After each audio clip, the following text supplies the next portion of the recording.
7월 3일 경제 주요 뉴스를 전해드리겠습니다. 정부가 15년 이상 된 노후 LPG 휘발유 차량 교체 시 세금을 감면해 주기로 했습니다. 국내 재벌그룹이 가진 부동산 규모가 40조에 달하는 것으로 나타났습니다. 내시경시 용종 제거와 보험 해지와는 연관이 없다는 결정이 나왔습니다. 현대 엘리베이터와 주요 GS 네오텍이 스크린도어 입찰 당함으로 고발됐습니다. 국내 반도체 소재 국산화율이 절반 수준인 것으로 나타났습니다. 안녕하십니까. 시사포커스 경제부 기자 강기성입니다. 첫 번째 소식입니다. 자동차를 바꾸실 때가 됐다면 지금이 적기가 아닌 듯 싶습니다. 정부가 내수 진작을 위해 15년 넘은 차를 새 차로 바꾸면 개별 소비세를 1% 초반까지 깎아주기로 했습니다.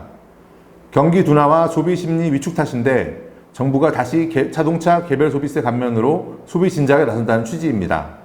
15년 이상 된 노후차를 신차로 교체하면 개별 소비세를 1.05%까지 한시 인하하고 최대 400만 원인 수소 전기차 세금 감면도 2022년까지 연장합니다. 기존 LPG차는 물론이고 노후 휘발유차도 포함됩니다.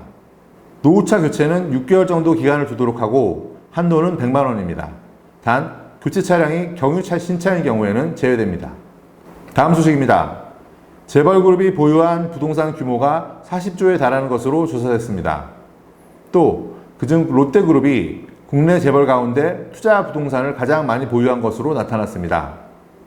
기업 평가 사이트 CEO 스코어에 따르면 59개 대기업 집단의 369개 계열사의 투자 부동산은 장부가액 기준 39조 5,948억 원이었습니다. 그룹별로는 롯데가 재작년보다 12.6% 증가한 4조 4,608억 원으로 가장 많았습니다. 삼성은 삼성화재, 삼성생명 등 보험 계열사들이 부동산을 처분하면서 4조 3,888억 원으로 2위로 떨어졌습니다. 신세계와 하나가 3조 1,000억 원대를 보유했고 하나와 GS, KT, 농협, 대림 등이 뒤를 이었습니다. 다음 소식입니다. 건강검진 도중 대장 내시경으로 용종을 없앤 사실을 보험사에 알리지 않았어도 보험을 해지할 수 없다는 결정이 나왔습니다. 한국소비자원 분쟁조정위원회는 한 생명보험사가 고지 의무를 위반했다며 보험계약을 해지한 사건에 대해 이같이 결정했다고 밝혔습니다. 이 생보사는 가입자인 60대 여성 A씨가 지난해 12월 폐암으로 보험금을 받기 1년 전 용종 제거 사실을 알리지 않았다며 계약을 일방 해지했습니다.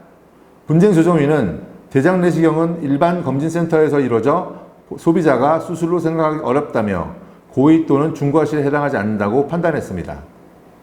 다음 소식입니다. 지하철역의 스크린도어 유지 보수와 설치 입찰에서 담합 행위를 한 업체들이 무더기로 적발됐습니다. 공정거래위원회는 지난 2012년부터 2016년까지 스크린도어 관련 23건, 전체 계약 금액 64억 5천만 원 규모의 입찰에서 담합한 혐의로 8개 사업자에 과징금 3억 9,900만 원을 부과했습니다. 적발업체 가운데 가담 정도가 큰 현대 엘리베이터와 지오 네오텍은 검찰에 고발됐습니다.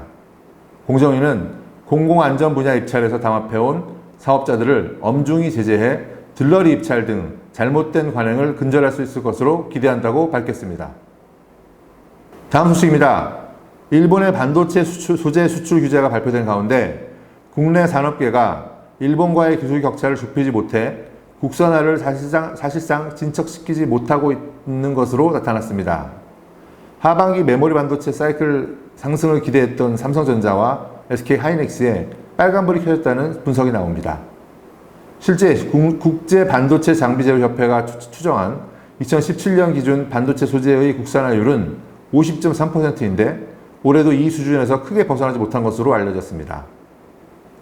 업계 관계자들은 일본 기술을 따라가려면 국내 대기업이 상당한 규모의 연구개발 비용을 투입해야 할 것이고 기술 개발이 되더라도 일본의 특허를 회피하기가 어려운 게 현실이라고 말했습니다.